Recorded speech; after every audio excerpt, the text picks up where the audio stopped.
So we found our IP addresses into our local network.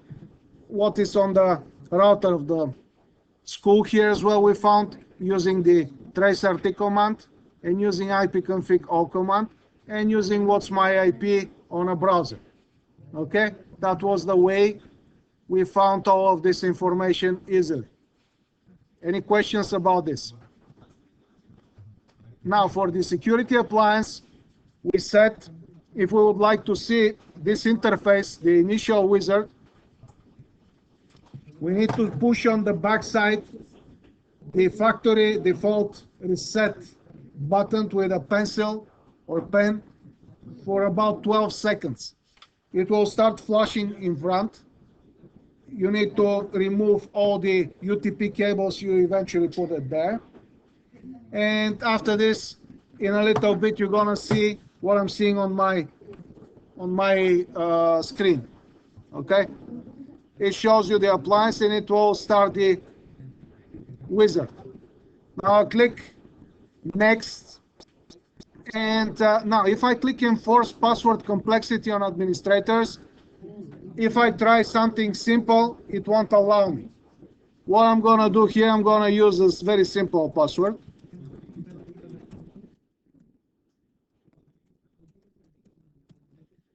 And because I don't enforce the password complexity, it will allow me. Well, improving the product experience by sending data to Checkpoint, I could remove this. I don't need it at the moment. You see, this is step 1 out of 8, and it's called authentication. Don't forget your password, otherwise you need to reset it again. Now click next. Okay, either set the time manually. We said we could use the NTP server. Now you could use what is shown here, but what I could use, I know for certain, I'll leave this one as a second NTP server. For certain, I know that in the school we have this one, which is our DNS. I'm gonna use this one, okay? So let's just double check if I'm correct when I say that's our DNS.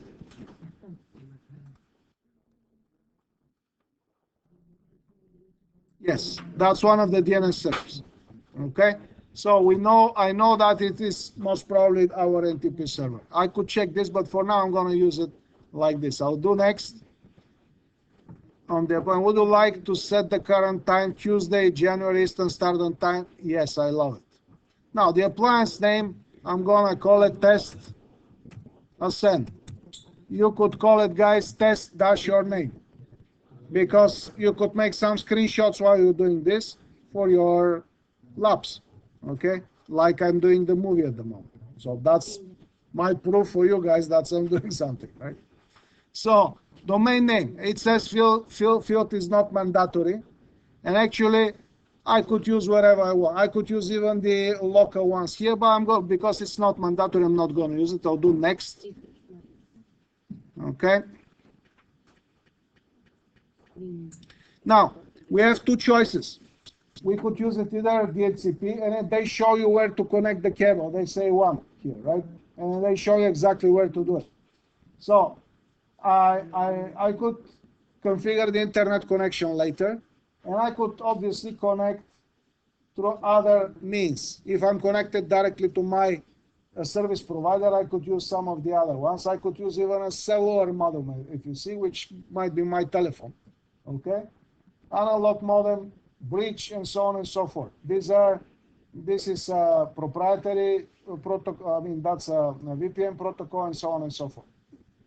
Point-to-point connections and stuff like that. So I'm gonna still will stay on DHCP. I would like to receive an IP address from wherever I am at the moment, right? So what I'm gonna do here now, we'll say connect. And if I have internet, if I'm properly connected to the school, which I believe it's so, it will provide me with an IP address. So my Wi-Fi connection is on a different subnet, which is 192.168.60. And actually the firewall is connected to the wall, and it is on the 192.168.45. So you're supposed to see something like me. Okay?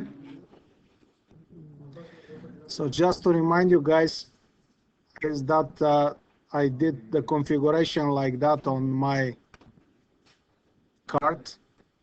Okay, so this is the configuration I have on my Ethernet card, which is connected to with the cable, with the UTP cable to the wall here in the school. Okay, so you could choose here any IP address. Don't use one because it's the default one which the checkpoint has.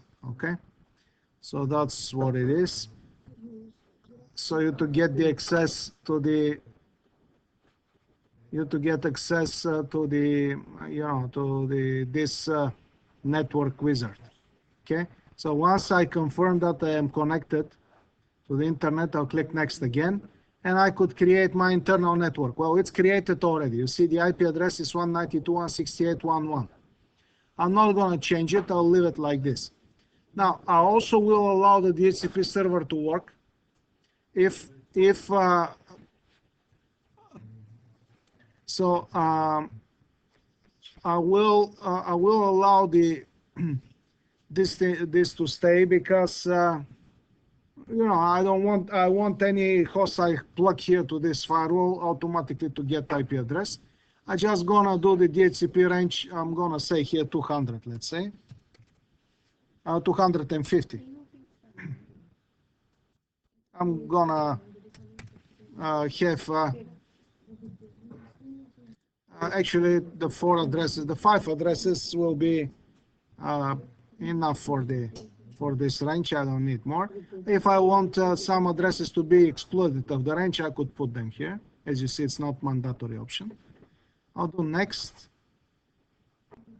Now it won't change anything because still the ASA has this IP address. Now select the source from which to allow administrator access. As you see, you could even go through the internet and have administrator access the way I'm doing it now. But it's for the firewall, most of them it's a security breach. It's better do not do it. Okay. Now if you do it, then you could specify specific IP addresses. It will apply access control is in a way, so basically other IP addresses won't be available to access. So if I have a specific IP address, let's say at home, I could put mine here, and I could say from internet, and I could access this as this checkpoint appliance. I could access it remotely. Okay, I could specify IP address from other sources as well, or only one, and any IP address which is very, very security problematic, I would say. Now the VPN also, if I would connect to VPN, I'll leave the default for now, and I'll click next. But if you see, if I would have been accessed from VPN, it will recognize and it will allow me access actually to this one too. Say next here. Appliance registration. So as you see, I just obtained the license, which apparently comes with the buying the when you buy the appliance, it has a basic license. Where actually it's just has been applied. Okay, now and it shows me here software blades activation. Software blades, these are features, general features which we could use on the appliance, for production purposes. It could be firewall, application and URL filtering, user awareness, remote access, site-to-site VPN, anti-spam, threat emulation, anti-bot, antivirus, and so on and so on. Intrusion prevention system as well. So I'm going to leave the default like this. Click next.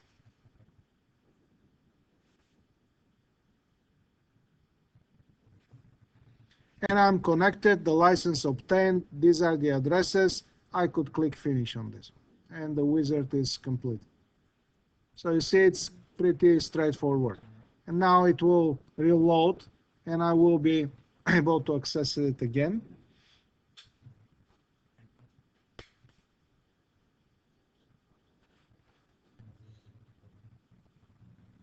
And this is the dashboard.